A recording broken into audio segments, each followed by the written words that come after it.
안녕하세요. 교정학 네 번째 시간입니다. 여러분들 지금 교정학을 기초 개념을 공부하고 있는데 어떻습니까? 교정학계로는 형사 정책적인 내용이 기초가 되고 있다, 이런 것을 발견했을 겁니다. 자, 이번 시간에는 14페이지입니다. 14페이지 보시면은 거기 보시면은 중요 사항이라고 나와 있을 거예요. 거기 보시면은 중요 사항의 내용이 한 3페이지로 나와 있을 건데 이것이 교정학의 기초가 되는 내용을 정리한 내용입니다. 여러분들 교정학의 기초는 형사정책이고 형사정책의 기초는 범죄학이고 범죄학의 기초는 형법이다, 이렇게 보시면 됩니다. 자, 중요 사항인데 이 내용이 가장 기초가 되는 그런 내용입니다. 그리고 그동안 출제됐던 이론 문제의 키워드를 제가 따와가지고 정리한 것입니다. 첫 번째, 수용자의 외부 교류에 관한 사항은 행형법의 목적이 아니다. 행형법이라고 옛날에 있었는데 바로 형집행법인 것입니다.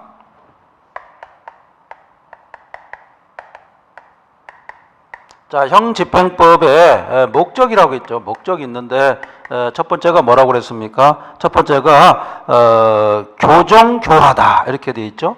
교정 플러스 교화다, 이렇게 돼 있습니다. 형집행법의 목적입니다. 과거에는 행형법이었습니다.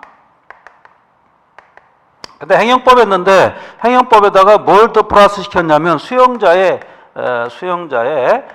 지위를 보장해줬다, 이런 측면에서 바로 형집행법으로 바뀐 것입니다. 자, 과거에는 행형법이었습니다. 알아두시고, 그 다음에 이제 건전한 사회복귀를 도모했다.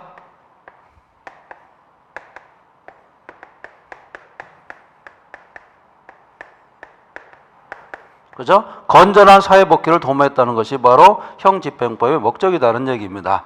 그 다음에 세 번째는 뭡니까? 수용자의 처우와 권리. 수용자의 처우죠.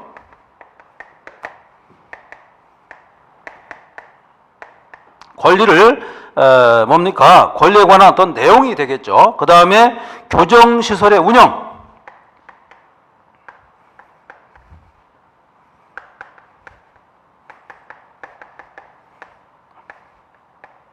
이 네 가지 목적을 두고서 형집행이 목적을 가지고 규정됐다는 얘기죠.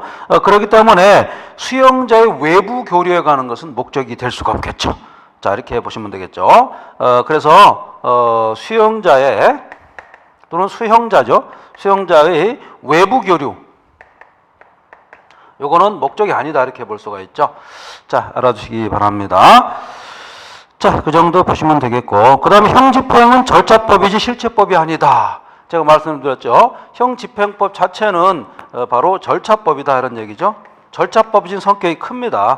물론 실체법적인 성격도 약간은 있어요, 제가 볼 때는. 그러나 시험 문제에서는 절차법으로 푸는 것이 합당합니다. 알아두시기 바랍니다. 자, 다음으로 거기 인간의 공리주의 합리성은 일반 형벌의 일반 제재의 기능의 기초 개념이다, 이렇게 되어 있죠. 자, 공리주의적 개념, 그 다음에 쾌락주의적 개념에서는 어떻게 본다는 거예요? 범죄를요. 다시 한번 제가 정리해 드리겠습니다.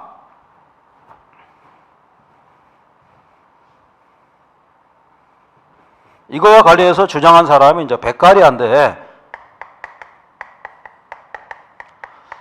백가리아는 어떻게 봤냔 말이죠. 어떤 저울이 있다는 겁니다. 저울이 있는데 범죄의 어떤 처벌, 그죠? 제재라고 그러죠. 처벌과 그 다음에 쾌락, 범죄를 저지르면서 쾌락을 저지르는 게 있어요. 그러면은 기분이 좋다는 겁니다. 이 사람이 봤을 때. 이럴 때는 범죄를 저지르고, 만약에 처벌이 더 중요하다, 처벌이 무섭다, 그러면 어때요? 범죄를 안 저지른다는 겁니다. 이것은 바로 쾌락주의 또는 공리주의에서 왔다, 이렇게 볼 수가 있어요.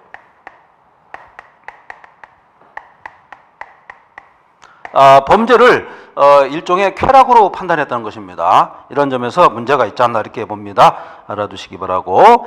그 다음에 거기 이제 아노미, 영어로 쓰여 있죠. 아노미 알아두시고, 그 다음에 스카고 에리어 프로젝트, 시카고 프로젝트를 말합니다. 그렇게 알아두시고, 그 다음에 분화적 접촉이론 알아만 두시기 바랍니다. 분화적 접촉이론을 다른 말로 차별적 접촉이론이라고 합니다.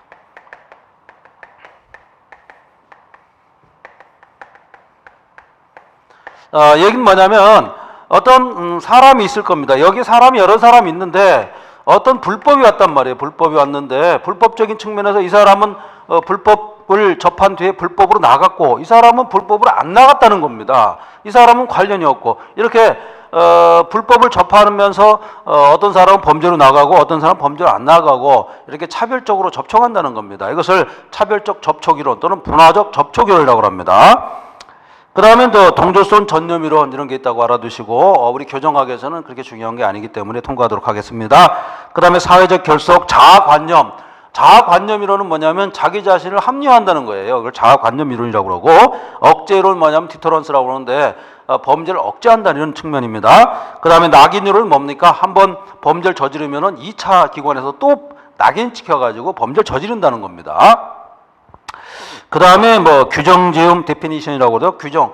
규정한다는 겁니다. 이게 문제죠. 자연 상태에서 보는 게 아니라 저 사람 범죄 저지르겠구나 라고 이미 선입견을 가지고 접근한다는 겁니다. 이런 문제가 있다는 거죠. 그 다음에 탐낸 다음에 악의 극화, 그 다음에 거기 범죄 사실의 철저한 규명은 교정학 연구 분야가 아니다. 줄 한번 빨간 거 그으십시오. 자, 교정학의 연구 분야에 범죄 사실을 말이죠. 거기 보세요.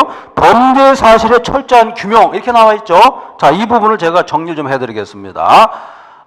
교정학이 법령에서 거의 80% 출제되기 때문에 이런 내용은 알 필요 없지만 사실 그렇게 중요한 내용은 아니지만 나올 수도 있다는 얘기예요. 알 수가 없는 거죠. 자, 이 부분을 좀 정리해드리겠습니다.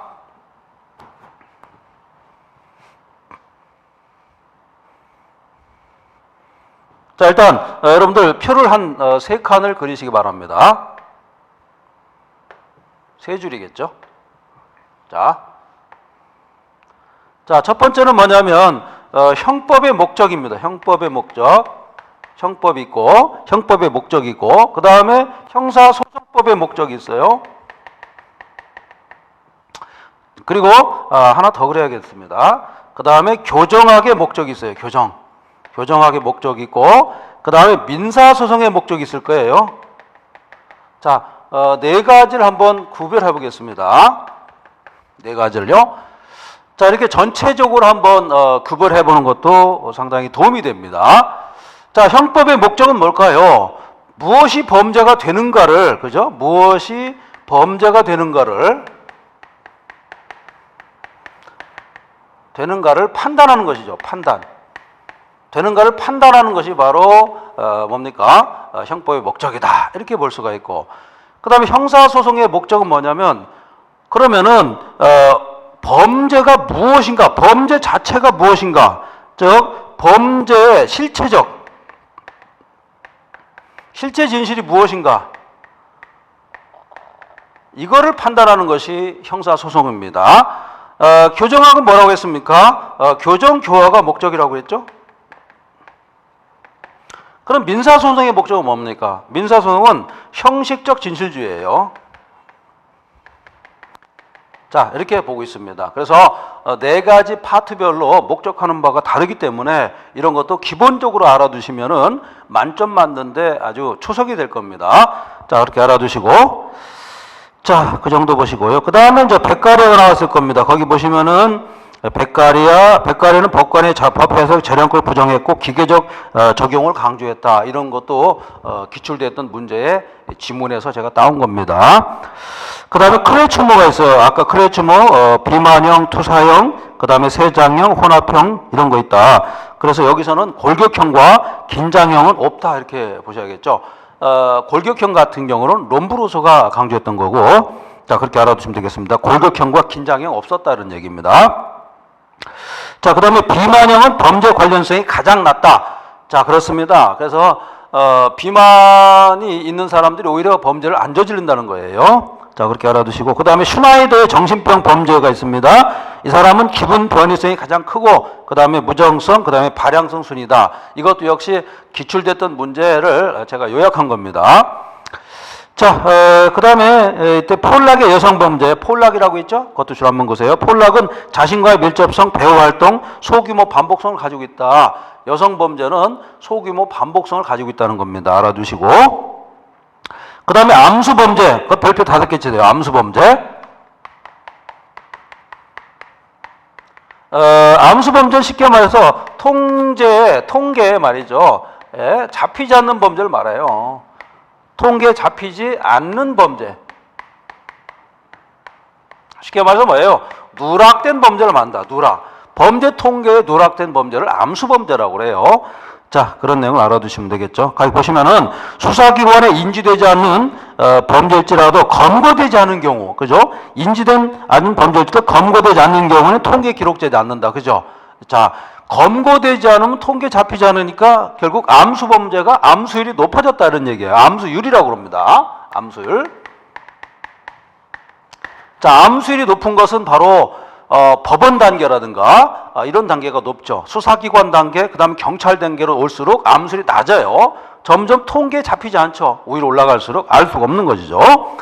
자, 그 정도 보시면 되겠고, 그 다음에 우리나라 범죄 가장 많이 발생하는 연령대가 있을 겁니다. 거기 보시면은 세계는 20에서 25세가 가장 많이 범죄 저지르는데 우리나라는 30대가 가장 많아요. 30대. 여러분들 혹시 30대 계십니까? 30대 계신 분들은 범죄 좀 조심해 주세요. 30대에 가장 범죄를 많이 저지른다고 통계가 잡혀 있습니다. 자, 그렇게 보시면 되겠고, 그 다음 화이트 칼라 크라임이라고 나오죠. 그 별표 5개 치세요. 화이트 칼라 범죄는 사회적 명망이 높고, 그 다음에 부유층에 속한 사람들이 경제 범죄 또는 조직 범죄를 저지르고 조직적으로 범죄를 저지르는 것을 화이트 칼라 범죄라고 그래요. 알아두시기 바랍니다. 자, 15페이지입니다. 자, 미결 수용자 나왔고, 그 다음에 피해자가 없는 범죄가 있는데, 피해자가 없는 범죄는 암수가 많다 이렇게 되어 있네요. 거기 보면은 동성애, 도박, 마약 사용, 그 다음에 낙태죄 이런 거 있죠. 낙태 같은 경우도 사실 피해자가 자신 말고 다른 사람은 아니죠. 자신이 피해자인 거예요. 스스로 낙태를 했으니까. 이런 경우는 사실 범죄가 낙태죄가 있어요. 형법에 있기 때문에 통계에 잡히지 않죠. 통계에 낙태했습니다 라고 하는 사람도 없거니와 낙태했다고 구속하는 사람도 없죠. 그러다 보니까 낙태죄는 있으나마나 그 사문화됐던 그런 법조문이 되겠죠. 자, 이것을 피해자 없는 범죄라고 그럽니다. 그 다음에 아노미론 나와 있죠. 아노미는 뭐냐면 사회적으로 통용되는 목표와 이를 달성하는 수단 간에 어떤 불일치가 범죄를 유발시킨다는 그런 것이 아노미론입니다. 자, 알아두시기 바라고. 그 다음에 부문화라고 나와 있습니다. 부문화는 하위 문화를 말합니다. 그래서 거기 보시면은 각 사회에 있어서 그 문화의 사회 문화가 체계와 구별되는 문화 안에 부차적 문화 속에 있는 부차적 문화예요. 그래서 어떤 문화가 이렇게 있다면 하위 문화가 예를 들어 있다고 쳐요. 그럼 여기에 비행 문화가 있다는 얘기예요. 부차적으로 발생. 그러니까 뭐냐면 극한 상황에서 뭐 범죄로 나간다 이런 얘기가 되겠죠. 자, 부문화 줄구시고 이것을 하위 문화, 대표적인 것이 하위 문화다 이렇게 보시면 되겠어. 알아두시기 바랍니다. 서브컬처라고 합니다. 그 다음에 밑에 쭉 보면은요, 낙이론 한 번 더 나오고 글라저의 분화적 동일시론 이런 게 있습니다. 글라저의 분화적 동일시론은 뭐냐면 자기 자신을 말이죠, 다른 사람과 어떤 위치를 같게 동일시한다는 것입니다. 이게 분화적 동일시론이에요. 분화적이란 것은 차별적이다 이런 말과 똑같은 말입니다.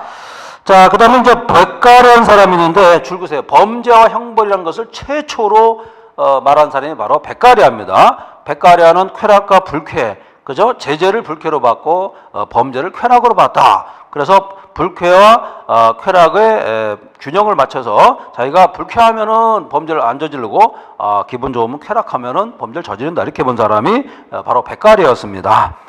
그 다음에 존 하워드의 감옥 개량 운동입니다. 그 영어로 썼죠. 존 하워드 썼죠. 감옥 개량 운동 이렇게 쓰시고, 그 다음에 롬브로조 나와 있죠. 인간의 소질을 강조했다. 유전을 강조했다는 겁니다. 유전 알아두시기 바랍니다.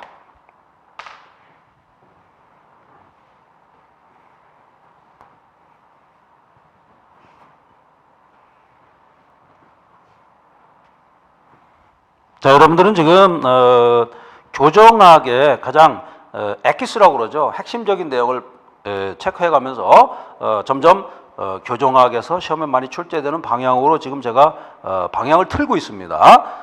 그렇기 때문에 조만간에 이제 법령이 나올 거예요. 법령할 때 상당히 도움이 되는 그런 이론적인 내용을 공부하고 있습니다. 여러분들은 단숨에 합격의 영광을 누려야 되기 때문에 2, 3년 동안 질질 끌 필요가 없어요. 그렇기 때문에 가장 합리적인 교재, 합리적인 수업을 들으면서 가장 효과적인 그런 경제적인 목표를 달성해야 여러분들은 곧바로 대한민국에서 살아남을 수가 있는 것입니다. 참 슬프기도 하지만 어쩔 수 없는 현실한 걸 여러분들이 꼭 숙지하시기 바랍니다. 자, 그 다음에 존 하워드 롬브로스까지 했고, 그 다음에 따르트라는 사람이 있어요. TARD 있는데, 이 사람은 범죄를 제외한 모든 사람에게 죄가 있다고 언급했다. 이렇게 무슨 얘기입니까? 이 사람은 범죄인이 된 것이 아니라 주변 사람이 범죄인으로 만들었다는 겁니다. 그러니까 쉽게 말해서 따르트는 말이죠. 주변 환경 때문에 범죄가 발생했다. 이렇게 본 사람입니다. 자, 그 다음에 밀러라는 사람이 있습니다. W 밀러라는 사람이 있는데 하류 계층 소년에 초점이 있습니다. 밀러 알아두세요. 밀러는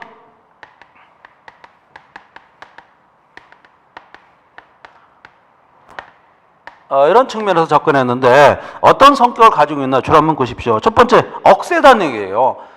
상중하 나눈 것은 좀 안 좋습니다만 어쨌거나 어찌됐든 간에 이 사람은 그렇게 봤다는 겁니다. 억세고 터프니스, 터프하다고 그러죠. 그 다음에 말썽을 잘 일으킨다는 겁니다. 그 다음에 첫 번째가 뭡니까? 터프하다, 억세다 이런 얘기죠. 억세다, 억셈. 그 다음에 두 번째 뭡니까? 억세고, 그 다음에 뭐예요?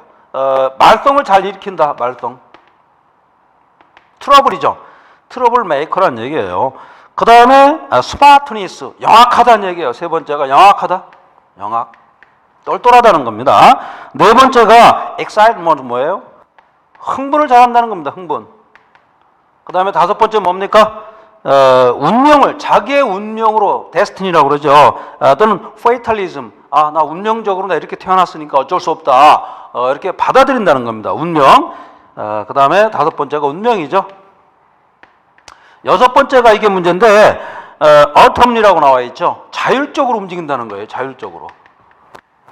자, 배고프면 알아서 밥 먹습니다. 그 다음에 때가 되면 놀러 가죠. 그 다음에 PC방도 가고 뭐 여러 가지 다 알아서 합니다. 알아서 잘한다는 거예요. 그 자율이 있고. 이런 특히 여섯 가지 성격을 강조한 사람이 바로 밀러였다. 밀러는 하류, 청소년 있죠. 청소년인데 좀 안 좋은 얘기죠. 사실 상한 나눈다는 것이. 청소년이 앞으로 어떻게 될지 모르는데 미국 사람들은 이런 식으로 이렇게 선별적으로 구별하는 그런 문제점이 있습니다.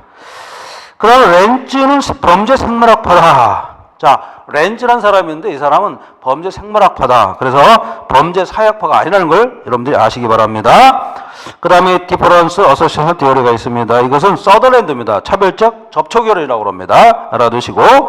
그 다음에 아샤펜브루크가 있습니다. 아샤펜브루크는 법적 안정성의 영향력에 대해서 나눴는데 기회범, 격정범, 애모범, 과실범, 관습범, 그 다음에 직업범, 누범, 범죄인 등으로 나눴다. 그런데 키워드는 다 이겁니다. 다 몰라도 확신 범죄인은 아샤펜브루크가 나눴던 그런 형태가 아니다. 이렇게 보시면 되겠습니다. 자, 우리가 지금 교정학을 공부하는데 교정학 공부 전에 이런 형사정책적인 기본적인 내용을 꼭 아셔야 됩니다. 그래야 교정학을 만점 맞을 수가 있어요. 갑자기 아샤펜브루크 나왔다? 갑자기 나옵니다. 교정학 시험에서도 아샤펜브루크가 강조했던 내용이 아닌 것은 이렇게 나올 수가 있어요. 그러면 어떤 생각을 하고 있어야 되냐? 확신 범죄인 또 강조했다. 이렇게 나오면 그 틀린 거죠. 자, 이렇게 풀을 하시는 거죠. 자, 그 다음에 16페이지입니다. 차별적 접촉 이론에서 바로 1차적 접촉, 2차 접촉 나와 있고요. 그 다음 낙인으로는 또 있는데 낙인으로는 선별적 수용과 대체주의 기여한 바가 크다. 이렇게 볼 수가 있습니다. 그 다음에 밑에 쭉 보시면은 교도소라는 명칭이 1961년 개정됐다. 원래 형무소였죠. 형무소였는데 교도소로 바뀌었다. 이런 얘기 나오고, 그 다음에 훈령제도가 있어요. 훈령제도. 잘 알아두세요. 과거에 이제 제도인데, 형벌제도인데, 훈령제도는 뭐냐면, 인도주의적 형벌에 속한다는 게, 인도주의 형벌에 속하지 않는다는 겁니다. 이거는, 인도주의 형벌에 속하고 5대, 고려 때부터 내려온 5대의 형벌에 속하지 않는다는 겁니다. 자, 훈령제도는 인도주의를 추구한다. 시험에 나올 수가 있고, 그 다음에 우리의 조선시대 때 형벌은 바로 당나라 형벌이에요. 그렇기 때문에 태장도유사, 이렇게 5가지 형벌을 계속 따랐다는 겁니다. 퇴장 도유사는 뭐냐면 비인도적인 형벌이에요. 이 중에서 슐령제도는 인도주의적 형벌에 속한다. 이렇게 보시면 되겠습니다. 그 다음에 도형이라고 했는데 도형은 우리의 지금 현재 징역형과 가깝다. 이렇게 보시면 됩니다. 자, 이 단순 암기사항이에요. 지금 중요한 문제는 단순 암기사항이다. 이렇게 보시면 됩니다. 그 다음에 마지막에 UN 피구금 처우 최저 기준에 관한 규칙이 있는데 여기서는 말이죠. 교도작업 임금제라는 게 있습니다. 교도작업 임금제를 명시적으로 규정하지 않았다는 겁니다. 갑자기 어떤 학생이 또 질문합니다. 이 규칙 어디 있습니까? 책 뒤에 있습니다. 그래서 나중에 한번 제가 짚어드리도록 하겠습니다. 여러분들 이번 시간에 공부한 것은 형사정책에서 교정학으로 넘어가는 가장 중요한 테마를 가장 시험에 많이 출제됐던 것을 제가 한번 추려봤습니다. 자, 여러분들 수고 많이 하셨습니다.